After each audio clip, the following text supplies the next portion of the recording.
alineado con Keiko Fujimori, con el partido Fuerza 2011, haciendo una campaña de miedo, una campaña de terror, como han dicho algunos analistas, contra el plan de gobierno de Ollanta. Por ejemplo, podemos enseñarles acá, el Grupo El Comercio es el que lidera esta campaña contra Ollanta. Incluso uno de sus directivos periodísticos fue despedido este fin de semana, 2 directivos periodísticos, por no querer apoyar el plan de Keiko Fujimori. Abiertamente ellos están apoyando este plan, Tatiana. Señor Levano, ¿qué intereses estarían detrás de la campaña de desprestigio que anuncia contra Ollanta Humala? Son los intereses egoístas de la oligarquía peruana y de las transnacionales. El triunfo del ex militar golpista provocó la caída de la Bolsa de Valores peruana, la cual suspendió sus operaciones para continuarlas horas después. Sin embargo, tras la reapertura continuó la caída, mientras los empresarios están preocupados ante las medidas que podría tomar el virtual presidente de Perú. Ahora que se sabe que será Humala quien a partir del 28 de julio dirige los destinos de la nación, la preocupación por el perfil ideológico que pueda adoptar su régimen se ha agudizado en algunos círculos. Y es que el empresariado peruano teme que en Perú pueda darse una réplica de la experiencia chavista venezolana. ¿A qué le están temiendo los inversionistas? ¿A qué es lo que le tienen miedo? Bueno, el tema es de que al comienzo de la campaña, en ese momento candidato, Ollanta Humala presentó un plan de gobierno que el mercado percibió como muy estatista, con muchísimo sesgo a mucho intervencionismo, y eso es lo que generó muchas dudas. Usted ha sido acusado de ser un chavista asolapado, de haber recibido plata de Chávez para su campaña política, de haber recibido dinero del narcotráfico, como hemos visto en las denuncias de las últimas horas, de haber asesinado a 2 personas, de haber sobornado a testigos en casos de abusos de derechos humanos. Es un militar golpista. ¿Cómo contrarrestar esa desconfianza que generan todos estos antecedentes que, dicho sea de paso, usted los ha rechazado? Mira, yo creo que la mejor forma ha sido la confianza que nos da el pueblo. Con todas esas calumnias, ¿usted cree que yo hubiera pasado la segunda vuelta? Y en la campaña anterior, por 2 puntos no ganamos las elecciones.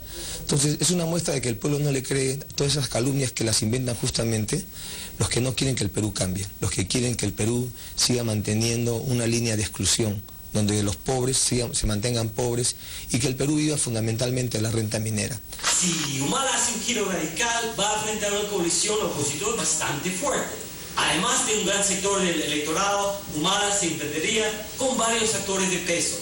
El empresariado local, que es mucho más fuerte que hace 10 o 20 años. Capital extranjero, que juega un papel en Perú que es más importante que en Venezuela, Bolivia, Ecuador. Los medios de comunicación, la gran parte de la clase política, incluyendo la derecha, Fujimorismo, APRA, la Iglesia y la Embajada norteamericana.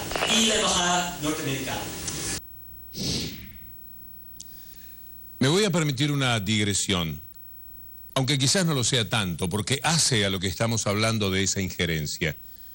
Antes de continuar con lo que ocurrió en Perú en 2011 y lo que vino después con el propio gobierno de Ollanta, es muy interesante detenerse en el reportaje de la CNN a Ollanta Humala.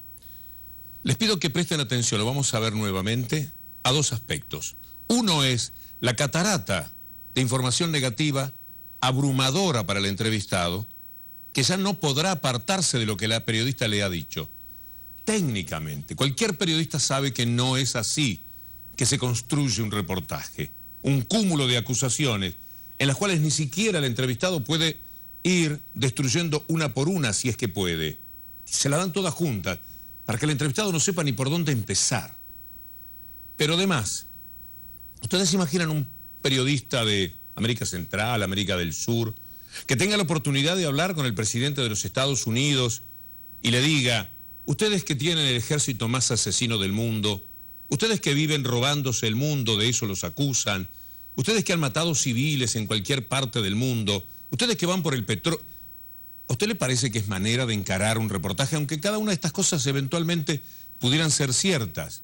Entonces, ellos se animan, desde lo que yo llamo la CNN, y no tan en broma, a cualquier comportamiento frente a los presidentes de nuestra área, de nuestra región. Nos están faltando el respeto a nosotros.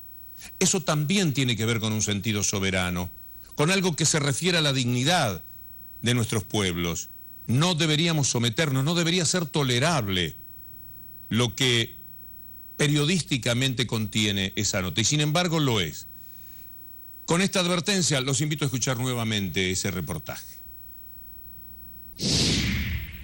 Usted ha sido acusado de ser un chavista asolapado, de haber recibido plata de Chávez para su campaña política, de haber recibido dinero del narcotráfico, como hemos visto en las denuncias de las últimas horas, de haber asesinado a 2 personas, de haber sobornado a testigos en casos de abusos a derechos humanos. Es un militar golpista. ¿Cómo contrarrestar esa desconfianza que generan todos estos antecedentes que, dicho sea de paso, usted los ha rechazado? Lo hacen, se tienen esa fe, así nos ven, por encima del hombro. Sepámoslo, siempre en cada uno de estos detalles se puede advertir exactamente cuál es la opinión que tienen de nuestra área. Cada uno de nuestros presidentes elegidos democráticamente merece prima facie un verdadero respeto, porque es la manera de entregárselo también a los pueblos que visitan. Pero volvamos a la participación, a la injerencia, a la penetración, a la intromisión norteamericana, que siempre parece para muchos un cuento, siempre dicen lo mismo, que Estados Unidos. No, es verdad, ellos mismos lo escriben en este Wikileaks que envía el embajador Strubel, titulado "El embajador encuentra al presidente electo Alan García". Son 5 líneas, va esta placa. Si bien el embajador y García habían mantenido contacto a través de intermediarios, evitaron encuentros durante la campaña electoral para frustrar el intento del candidato de la oposición, Ollanta Humala, de pintar a García como el representante solapado del gobierno norteamericano. Si no fuera tan doloroso y nos costase tanto, esto sería verdaderamente gracioso. No nos veamos porque nos comprometemos, se van a dar cuenta. Sería una evidencia demasiado clara con esto que anda diciendo Ollanta Humala, de que ustedes, la embajada, están trabajando en contra de ellos.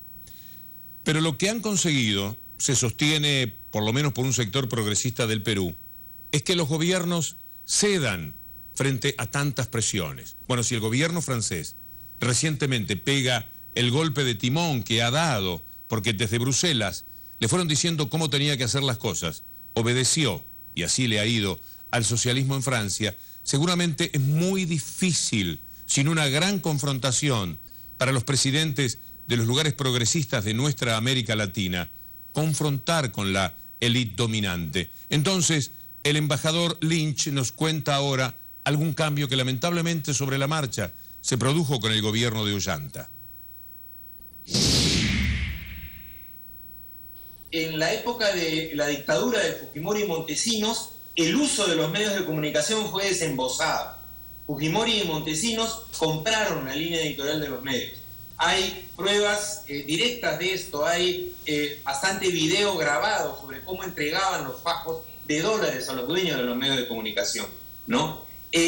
Con esa experiencia atrás, los medios se cuidaron en los primeros años de la democracia, del 2000 en adelante, ¿no? Por lo tanto, recién actúan desembosadamente un poco después, en las elecciones del 2011.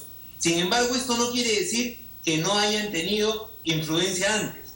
Logran instalar desde el 2006 que cualquier candidato que quisiera cambiar el modelo económico era considerado un candidato antisistema y prácticamente había que prohibirle hacer política. Esta es la línea que desarrollan contra el candidato Ollanta Humala del 2006 y es la línea que asume Alan García de las elecciones del 2006 en adelante. García deja de ser el candidato del cambio responsable, el candidato del cambio moderado y pasa a ser el gobernante de la continuidad neoliberal, ¿no? Ya el año 2011 todas las baterías estaban apuntando contra Ollanta Humala como el candidato antisistema que se enfrentaba, este era el guión de los medios, que se enfrentaba a los éxitos económicos del Perú. Ollanta Humala continúa con su programa de la gran transformación y con su perspectiva crítica durante la primera vuelta de las elecciones del 2011. Entre la primera y la segunda vuelta el candidato Ollanta empieza a cambiar.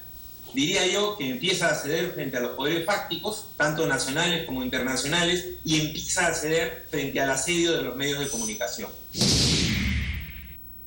Si esto fuese así, si el ex embajador peruano en la Argentina, Lynch, tiene razón, dense cuenta ustedes del inmenso poder, del devastador poder que se tiene sobre las democracias. Porque aquí lo que ocurre es que se apunta al fracaso de las democracias cuando las mismas no le sirven al capitalismo tal como el capitalismo entiende que tiene que resultarle funcional la democracia. Respetamos mucho lo que dice el embajador Lynch. Podemos creerle íntimamente a título personal, pero también nos permitimos desear que no sea totalmente así, porque de lo contrario lo que está fracasando es nada menos que la democracia. Hacemos una pausa, queridos colegas que están participando de Costa Rica Decide. Cuando uno ve todo esto se pregunta hasta qué punto siempre nuestros pueblos deciden, ¿verdad? Y volvemos cuando ustedes lo dispongan.